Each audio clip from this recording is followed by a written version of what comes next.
keperluan adat, keluarga, ataupun bisnis.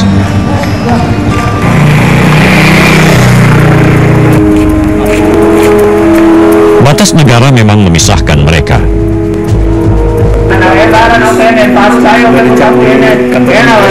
Namun tali kekerabatan di antara warga perbatasan Indonesia dan Timor Leste tidak bisa putus.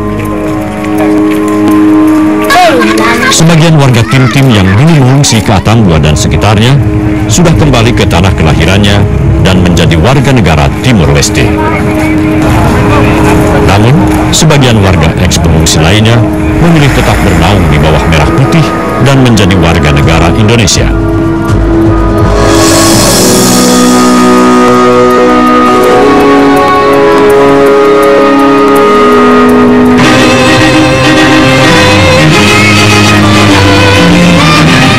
Seiring berjalannya waktu, negara Timor Leste yang secara resmi berdiri tahun 2002 ini terus membenahi diri. Negara yang terletak di bagian timur Pulau Timor ini giat membangun infrastruktur dan fasilitas, khususnya di daerah yang berbatasan langsung dengan Indonesia. Untuk beberapa hal, kondisi Timor Leste di perbatasan kini tampak lebih baik dibandingkan Indonesia. Perbedaan paling mencolok terlihat di pintu masuk Indonesia. Bangunan pos perbatasan Timor Leste terlihat megah dan rapi. Berbeda jauh dengan pos perbatasan kita yang sederhana, bahkan di beberapa bagian tampak kumuh. Kita memang bergerak agak terlambat sebetulnya itu. Itu kita perlu menyadari, tetapi lebih baik terlambat daripada sama sekali tidak kan. Ya. Jadi memang kita lihat bahwa ke depan wilayah perbatasan ini harus tetap menjadi istilahnya itu prioritas. Kalau kita mau supaya wajah Republik ini dipandang dari luar itu bagus, kita harus menata perbatasan juga bagus.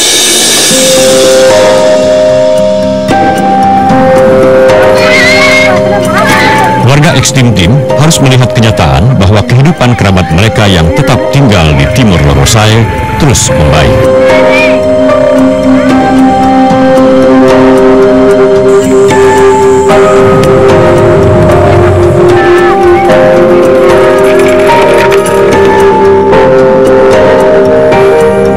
Masih banyak warga Indonesia yang hidup di ujung terdepan negeri ini belum menikmati listrik. Sebaliknya, Timor Leste jauh lebih maju dalam pembangunan sarana penerangan bagi warganya di perbatasan.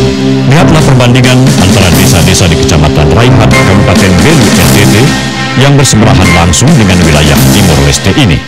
Ketika malam tiba, desa-desa di perbatasan kita diselimuti kegelapan, sementara pemukiman di wilayah Timor Leste sudah diterangi listrik.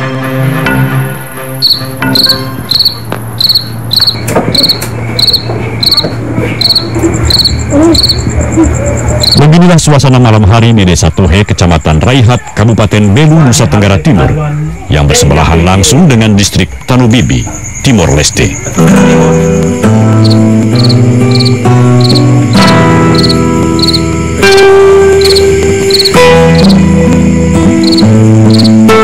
Ketika matahari tenggelam, desa yang mayoritas penghuninya adalah warga eks-pengungsi Tim-Tim ini gelap gulita. Semua aktivitas harus dilakukan di bawah penerangan sebuah lampu pelita sederhana. Meski 55 tahun lebih dulu merdeka, desa-desa di beranda Indonesia ini belum juga terjangkau jaringan listrik PLN. Padahal jaraknya dengan Atambua, ibu kota Kabupaten Belu, hanya 37 km.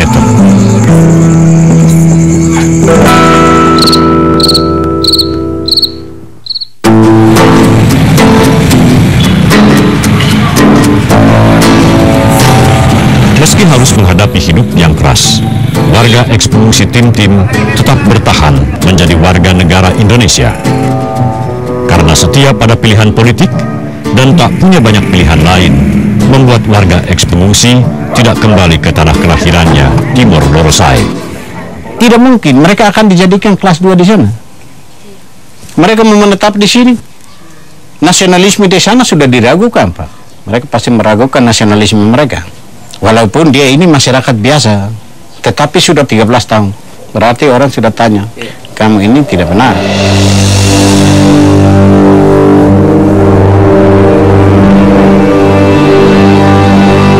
jangan saya tetap di Indonesia. Saya sendiri pulang saja memang saya takut. Karena apa?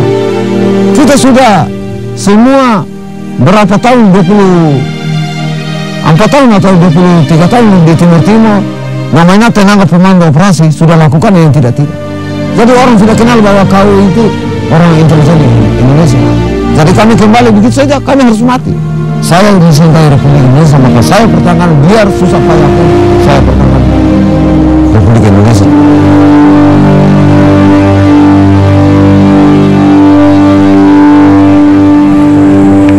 Di tengah kemiskinan dan penderitaan yang membelit hidupnya, warga ekspengungsi Tim-Tim tak berhenti berharap dan menuntut bantuan dari pemerintah. Kehadiran warga eks Timur Timur di wilayah Indonesia bukan karena korban bencana alam, itu yang pertama. Yang kedua, bukan karena kepadatan penduduk. Yang ketiga, bukan karena lahan atau tanah di Timur Timur itu tidak subur, sehingga warga harus mencari lahan yang subur di Indonesia, khususnya di NTT. Tetapi kehadiran mereka di sini adalah korban kebodohan politik pemerintah Indonesia. Bahkan sampai hari ini pun pemerintah Indonesia tidak pernah memperhatikan kehidupan mereka. Dan perjuangan mereka itu tidak pernah dianggap oleh pemerintah Indonesia.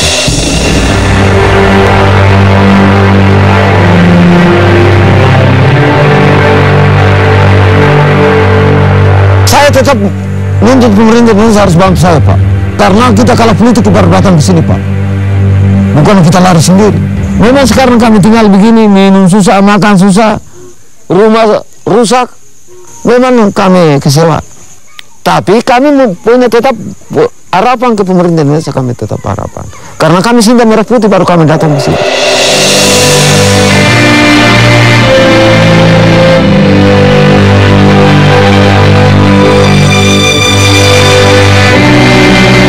Kehidupan yang lebih baik untuk anak-anaknya, pemenuhan kebutuhan dasar sebagai manusia dan warga negara, hanya itu harapan yang terus hidup di hati warga ekspengungsi Tim-Tim.